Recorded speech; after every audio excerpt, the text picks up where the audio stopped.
The M1 MacBook Air is the best budget MacBook in 2024. Still a great computer in general. Buy it.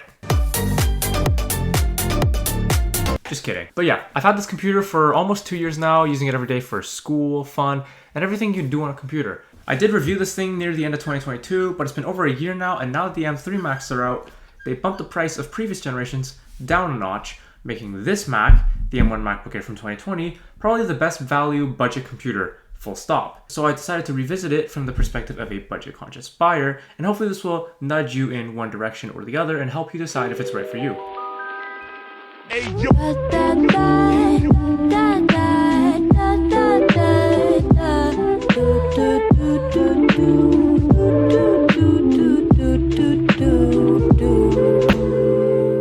Let's start by talking about why exactly this computer should be considered budget. Right now, the cheapest Mac you can buy on the Apple website is a $999 M2 MacBook Air, and that's still kind of a steep price. For $1,000, you can buy 640 chicken wings from KFC, or 4,167 pieces of garlic bread, or 83 copies of Shrek the Third. The point is, Apple's Mac offerings are expensive, which presumably has led you to consider the used market, and that opens up so many possibilities. The M1 is available at a very affordable price. You can find the M1 MacBook Air for like $600 for new on Amazon, or even as low as $450 if you dig deep enough on sites like eBay. By the way, I am using American freedom dollars. Anyways, let's start with build quality. All Macs are built to an incredible quality standard, and this Mac is no exception. It still feels premium, which makes sense because Apple did sell this thing at $1,000 and beyond when it first came out. You are getting the older design that was first introduced in 2018, but this is actually my personal favorite Mac design, and design is honestly kind of subjective, so it's up to you whether or not you like this computer's look. The entire thing is made with aluminum, a far cry from the computers at this price point,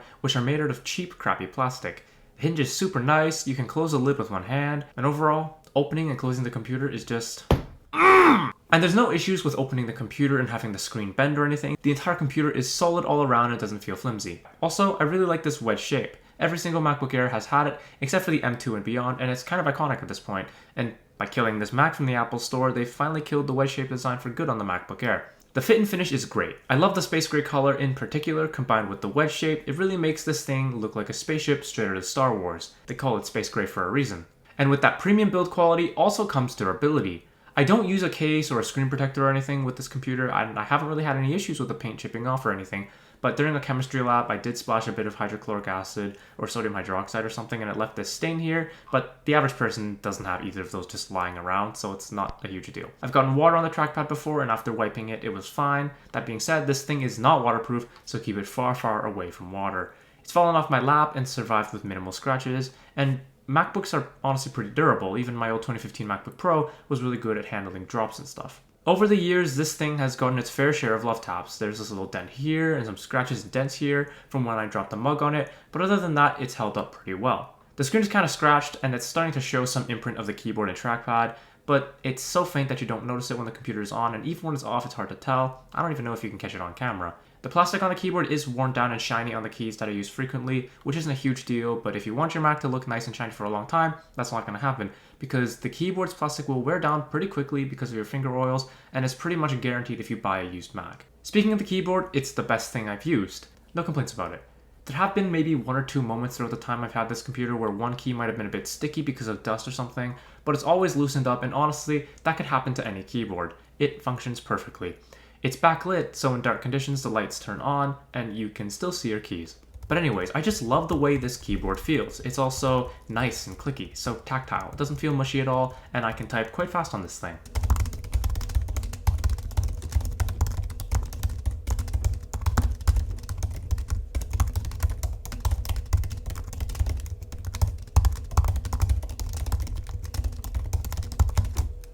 Overall, the keyboard is great. I enjoy it as a student who types a lot, and I've used it for many, many essays, and it's been very reliable, very enjoyable to use. Alright, now moving on to the trackpad, the Mac is well known to have some of the best laptop trackpads because, well, it's a Force Touch trackpad.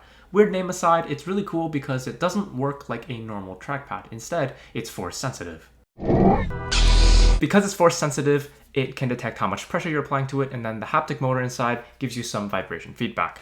It sounds weird and over-engineered at first, but it allows for some cool software tricks not possible on conventional trackpads. Clicks feel the same no matter where you click on the trackpad, which is nice, and Force Touch is pretty cool. Normal pressure, it registers as a click, but if you press down firmly, you can do a secondary action like define a word or fast forward video. So just spill some of that. It's pretty neat. Being software controlled, you can also customize the click to just how you like it. And the entire thing is pretty big, and it's a nice matte glass, so it feels premium and it's easy to use. Great trackpad. The keyboard and trackpad are super important because they're the input devices to the computer, and you're going to be interacting with them a lot, you're going to be touching them a lot throughout the computer's lifespan. And they seem like basic elements of a computer, but getting them right is crucial to how pleasant your experience is with the machine, and Apple nailed it with this thing. The ports, on the other hand, Apple did not nail. You get 2 USB-C ports and a headphone jack. This Mac uses a design introduced in an era where Apple had an unhealthy obsession with being thin, and that often came at the cost of functionality. When you're charging the computer, the amount of USB-C ports goes down to 1. Apple's newer computers have MagSafe, which frees up a port and also makes it so that if you trip over your computer charging cable, then it doesn't tumble to the ground and die. But on this guy, you're stuck with what you have.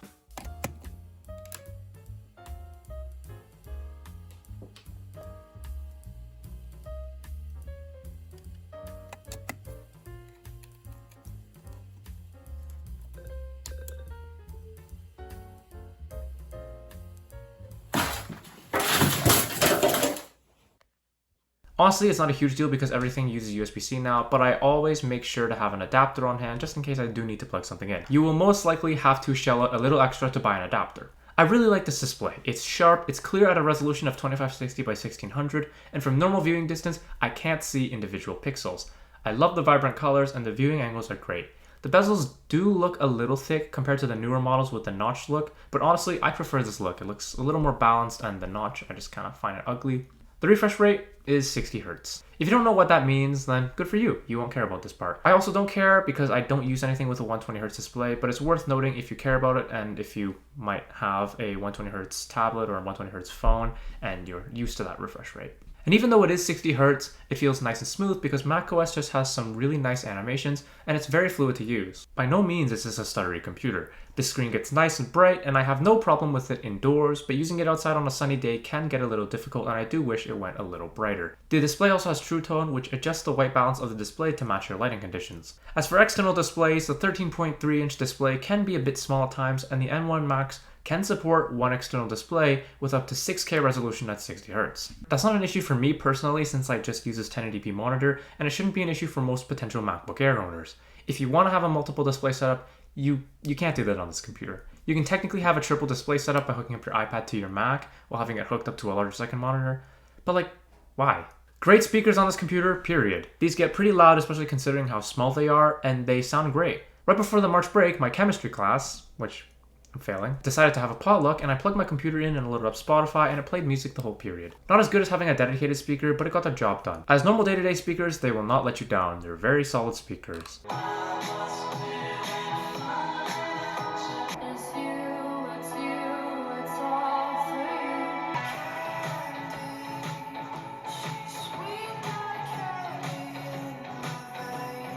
Okay, so here is a test of the microphone and the webcam on this computer. I really don't like the webcam on this. It looks like a potato, but honestly, if you're doing a Zoom call or anything, this looks okay. This looks fine. It'll get the job done, but even in 2020 during our COVID era when everyone was on Zoom, it didn't really look the greatest.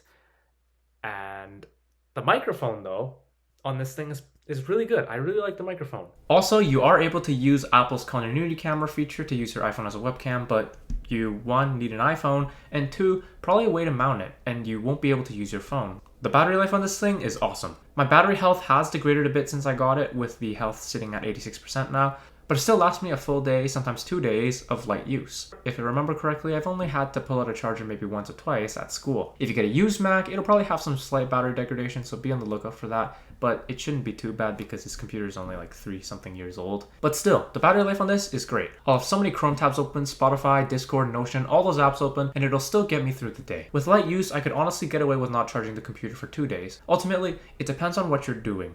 If you're just typing documents, listening to music, watching YouTube, the computer will sip battery life. If you're gaming, for example, I play Minecraft on this thing sometimes, then the battery life will go down drastically. Of course, you can always enable low power mode, which can extend your battery life at the cost of a bit of performance, but when I do have low power mode turned on, I honestly don't really notice that performance drop. In fact, I trust this max battery so much that last Christmas, our school had this movie event thing in our cafeteria, and I ran it using my computer, and I just left it there running on the battery, and it played Shrek the Halls.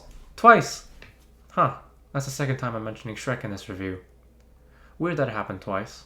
Granted, that's just an hour of video playback from the hard drive, which is literally the easiest thing for any computer to do, but still, the fact that I have full confidence in the computer's battery to just leave it there unattended is pretty awesome. Generally, this thing has great battery life, and the charger is honestly not even a hassle to carry because it's just this tiny 30-watt thing.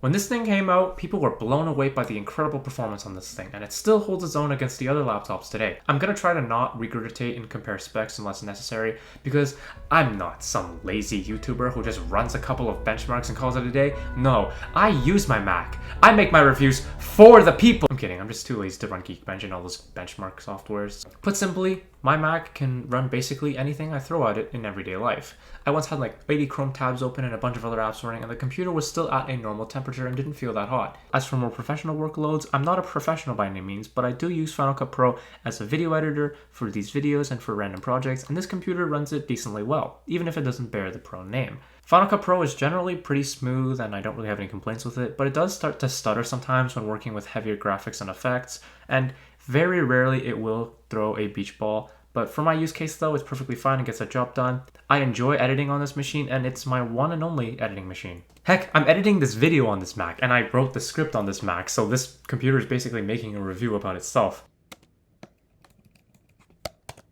Of course, I don't edit the most demanding stuff, mostly just these stupid 1080p videos, but people have used the M1 MacBook Air for editing and other tasks before and have positive feedback. So in terms of video editing at least, this MacBook Air is great and definitely punches above its weight class. As for not having a fan, it's really nice not hearing the fans kick in and scream in pain when the machine is under load. In most cases, the lack of a fan is no big deal since the computer doesn't even get hot enough to need a fan. However, when gaming and editing videos, for example, it can get quite hot, and there's no real way for the Mac to cool itself down, which might lead to slowdowns if you run that task for an extended period of time. However, 99% of the time, it's no big deal. The only real times this has been an issue for me were when I'm playing heavier games and running a lot of stuff in the background, or if I'm doing a bunch of heavy editing. But the fact that the computer doesn't even get that hot most of the time, and even if it did have fans, they wouldn't kick on because it just doesn't get that hot, and the fact that the thing doesn't scream in pain when it's under load definitely outweighs the practical disadvantages for me. As for gaming on this Mac, don't be expecting anything great. It's a Mac after all. However, I am able to play Minecraft on normal settings perfectly fine, and you can run games like Osu Laser, Roblox, CSGO, and StarCraft 2 perfectly fine. With the M1 Apple Silicon, you can also run games that were designed for the iPad and the iPhone, so I can play Geometry Dash on my Mac. No! Oh, that was actually so good.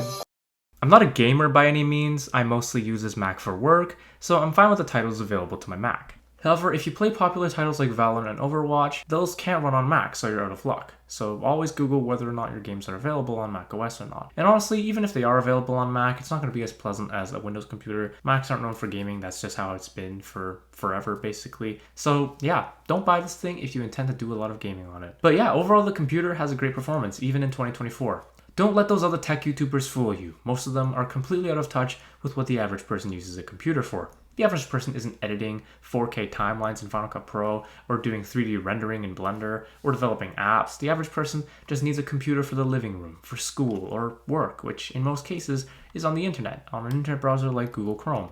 Maybe writing some documents in Word or Apple Pages, or editing the occasional video in iMovie while playing some music in the background using Spotify. Forever. The performance was great in 2020, and it's still pretty awesome in 2024. I should note that my specific model of MacBook Air is more expensive simply because I got a custom configuration. The base model has 8 gigs of RAM and I upgraded mine to 16. The difference should only be apparent when doing heavier multitasking or RAM-intensive tasks such as video editing or gaming. If you're going to be video editing and stuff, then try to find a model with 16 gigs. It'll be worth it. Personally, I'd upgrade to 16 gigs just to be safe because it doesn't bump the price up a crazy amount. You can still find 16 gig models for around $600. If you know you're just going to be doing basic tasks like web browsing 8 gigs should be enough though. So me personally, if I had a little wiggle room in my budget and I could only upgrade either the RAM or the storage, I choose to upgrade the RAM, since you can always just plug an external SSD later on in the future to somewhat solve the storage issue, but you can't do anything like that with RAM. And just so you know, you're not allowed to replace or upgrade parts in this Mac. Thanks a lot, Apple. Overall, this M1 MacBook Air is still an excellent computer, and now it's at a price point where it's affordable for so many different people now. This thing is still an excellent computer and definitely has a few more years left in it, and I plan to continue using it as my personal computer in university throughout the entire 4 years. Macs are known to have a long lifespan, and I'm confident in this thing, and I think it's an awesome value for anyone looking for an affordable, high-quality computer. But what about the M2 MacBook Air? Well, that's a great question. I'd say the M2 is the best value new Mac that Apple currently sells, but the M1 is honestly not that different. The performance gains from the M1 to the M2 are minuscule and imperceptible to most people in most cases, and other than a newer redesign and a bigger screen and the MagSafe port, you're not really getting much. And apparently the M1 has a better thermal design than the M2 as well, and keep in mind that the base SSD storage speeds are basically double on the M1 compared to the M2, so if you're getting 256 gigs on the M1, that's going to be faster than if you got a 256 drive on the M2. That's a pretty big difference. When you look at used M1 Airs versus used M2 Airs, there's still quite a price gap, and that price gap just increases when you compare the price of a new M2 Air versus a used M1 Air, and that redesign and slightly better performance become harder and harder to justify. If you want a full comparison, I did make a video comparing them in 2022, the card over there, and it should still be relevant today still, so give that a watch if you want. Anyways, that's it for this video. If it helped you, then consider subscribing. If you have any questions, and of course, feel free to shoot them down in the comment section below. And alright, see you in the next one. Bye! Use this Mac for work, so I'm fine with the titles available. Oh, fuck. So we ran out of storage, that's okay. Okay, then you're gonna reverse that clip and then put that in front and then... I do not like the lighting right now. And they seem like basic elements of a computer. And these might seem like basic elements of a computer. Apple's newer computers have MagSafe and more ports. Apple's newer computers have a MagSafe. Apple's newer MacBook Air has a MagSafe port. By no means is this a stuttery computer. By no means. Final Cut Pro is generally pretty smooth. Final Cut Pro is generally quite smooth. Final Cut Pro is generally really smooth. Final Cut Pro is generally really smooth. I'm confident in this thing. I'm confident that... It's 2:53, Jesus Christ, it's almost 3 a.m. Anyways, that's it for this video. Anyways, that's it for this video.